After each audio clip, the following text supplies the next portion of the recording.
Hello everyone, let's continue with the Hindu vocab. The first word is polarization. देखिए polarization का मतलब होता है जब एक जगह से अगर ना दो ग्रुप बन जाए, उन दो ग्रुप के अगर ना completely अगर आइडियाज, व्यूज, ओपिनियन, थॉट अगर completely अलग हो, ऑपोजिट हो, तो उसे polarization कहा जाता है. यानी कि the act of dividing something, especially something that contains different people or opinion into two completely opposing groups, उसे कहते हैं polarization. आप इसे अपने सेंटेंस में यूज कर सकते हैं. The polarization of society into rich and poor can clearly be seen in urban areas. The next one is clash. देखिए clash का मतलब होता है to fight or disagree seriously about something, यानी किसी विषय पर किसी से झगड़ना या गंभीरता से असहमत होना, उसे ही clash कहा जाता है. तो इसका सिनोनिम क्या हो जाएगा? कॉन्फ्लिक्ट. एंटोनिम क्या हो जाएगा? अकॉर्ड. आप इसे अपने सेंटेंस में यूज कर सकते हैं. My opinions clash against hers. The next one is प्रीमेडिटेटेड. देखिए इसका मतलब होता है कोई अगर अपराध ना पहले से अगर सोच समझ कर की जाए, योजना बनाकर की जाए ना, तो उसे ही प्रीमेडिटेटेड कहा जाता है. यानी कि used about a crime planned in advance. तो इसका सिनोनिम क्या हो जाएगा? इंटेंडेड. एंटोनिम क्या हो जाएगा? अनइंटेंशनल. आप इसे अपने सेंटेंस में यूज कर सकते हैं. Her lies were calculated and premeditated. The next one is derail. देखिए डिरेल का मतलब होता है to derail something such as a plan or a series of negotiations means to prevent it from continuing as planned. यानी कि अगर कोई plan या कुछ अगर आपने सोचा अगर वो डिरेल होता है ना, तो मतलब कि वो वैसा नहीं चल रहा है जैसा आपने ना सोचा हुआ था, ठीक है, उसे ही डिरेल कहा जाता है. तो इसका सिनोनिम क्या हो जाएगा? प्रिवेंट और ब्लॉक. आप इसे अपने सेंटेंस में यूज कर सकते हैं. The present wave of political killings is the work of people trying to derail peace talks. Next dearth. देखिए दर्द का मतलब होता है किसी चीज की कमी, या तो अगर कोई चीज ना पर्याप्त मात्रा में नहीं होना तो उसे ही दर्द कहते हैं. यानी कि अ लैक ऑफ समथिंग और नॉट इनफ ऑफ समथिंग. तो इसका सिनोनिम क्या हो जाएगा? स्कैर्सिटी. एंटोनिम क्या हो जाएगा? अबंडेंस. आप इसे अपने सेंटेंस में यूज कर सकते हैं. The reason is suffering from a dearth of medical specialist. Next one is cited. Cited का मतलब होता है उदाहरण या प्रमाण स्वरूप किसी बात का उल्लेख करना, उसे ही साइटेड कहा जाता है. यानी कि to mention something or use somebody's exact words as an example to support or as proof of what you are saying, उसे कहते हैं cited. तो इसका सिनोनिम क्या हो जाएगा? specify. एंटोनिम क्या हो जाएगा? ignore. आप इसे अपने सेंटेंस में यूज कर सकते हैं. can you cite another case like this one? The next one, provocative. Provocative का मतलब होता है कोई भी चीज अगर भड़काऊ हो ना, उसे ही प्रोवोकेटिव कहा जाता है. कि अगर कोई भाषण दे रहा है, अगर उससे लोग भड़क जाए, तो वो प्रोवोकेटिव हो जाएगा. या अगर कोई ऐसी बात कर रहा है जैसे कि वहां पे ना आर्गुमेंट हो जाए, झगड़ा हो जाए, ठीक है, तो उसे भी प्रोवोकेटिव ही कहा जाता है. यानी कि intended to make somebody angry और अपसेट और टू कॉज एन आर्गुमेंट. तो इसका सिनोनिम क्या हो जाएगा? प्रोवोकिंग. एंटोनिम क्या हो जाएगा? सबड्यूइंग. आप इसे अपने सेंटेंस में यूज कर सकते हैं. In a deliberately provocative speech, she criticized the whole system of government. The next one is confrontation. Confrontation का मतलब होता है संघर्ष या विवाद, उसे confrontation कहा जाता है. यानी कि a fight or an argument. तो इसका synonym क्या हो जाएगा? conflict. एंटोनिम क्या हो जाएगा? peace और harmony. आप इसे अपने sentence में use कर सकते हैं.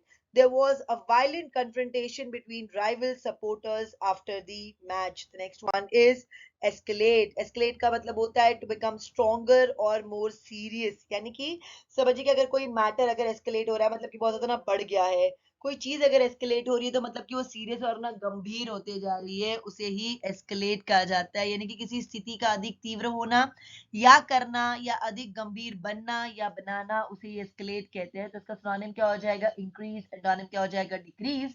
आप इसे अपनी सेंटेंस में यूज कर सकते हैं. As the war between the two countries escalated, it threatened to become a global conflict. Next one is vandalism. Vandalism का मतलब होता है तोड़ फोड़ करना, किसी का सामान तोड़ देना, डैमेज कर देना, स्पेशली पब्लिक प्रॉपर्टी, उसे ही वैंडलिज्म कहा जाता है.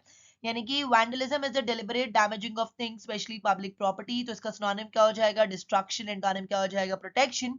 आप इसे अपनी सेंटेंस में यूज कर सकते हैं. Anyone guilty of vandalism to university property will be expelled. Next one, arson. Arson का मतलब होता है किसी की प्रॉपर्टी में या किसी पब्लिक प्रॉपर्टी में जानबूझकर आग लगा देना, उसे ही आसन कहा जाता है. यानी कि the crime of setting fire to a building on purpose. तो इसका सिनोनिम क्या हो जाएगा? ब्लेज. आप इसे अपनी सेंटेंस में यूज कर सकते हैं. The cause of the fire has not yet been determined, but investigators suspect arson. The next one is syncretic. Syncretic का मतलब होता है जब हम लोग है ना अलग अलग रिलीजन, कल्चर या आइडियाज को अगर कंबाइन कर देते हैं ना किसी चीज के लिए, तो उसे ही सिंक्रेटिक कहा जाता है, यानी कि कैरेक्टराइज्ड और brought about by a combination of different forms of belief और प्रैक्टिस। आप इसे अपने सेंटेंस में यूज कर सकते हैं।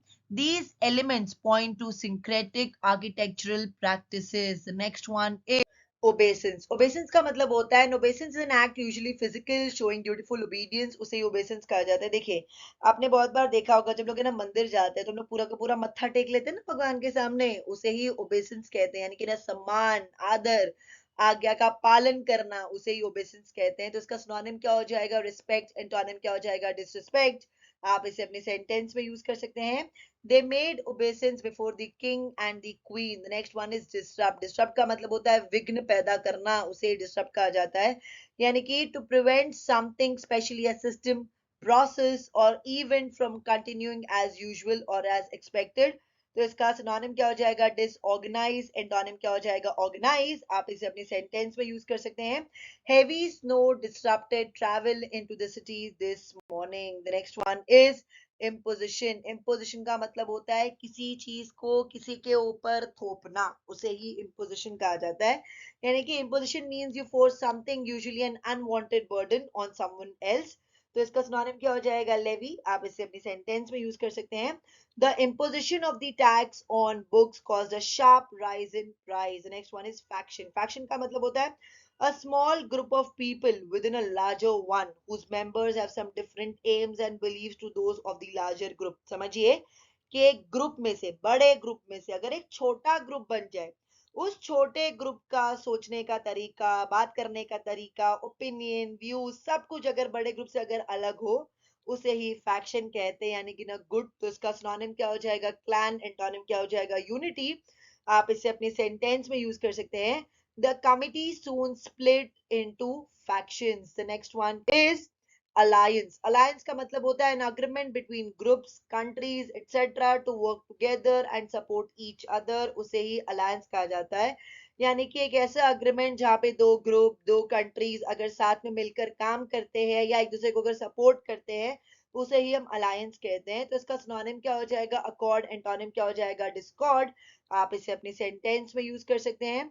All the countries have proclaimed their loyalty to the alliance. The next one is mitigate. Mitigate का मतलब होता है to mitigate something means to make it less unpleasant, serious और painful, यानी कि ना किसी बात की गंभीरता, पीड़ा को ना कम कर देना, उसे ही mitigate कहा जाता है। आप इसे अपने सेंटेंस में यूज कर सकते हैं।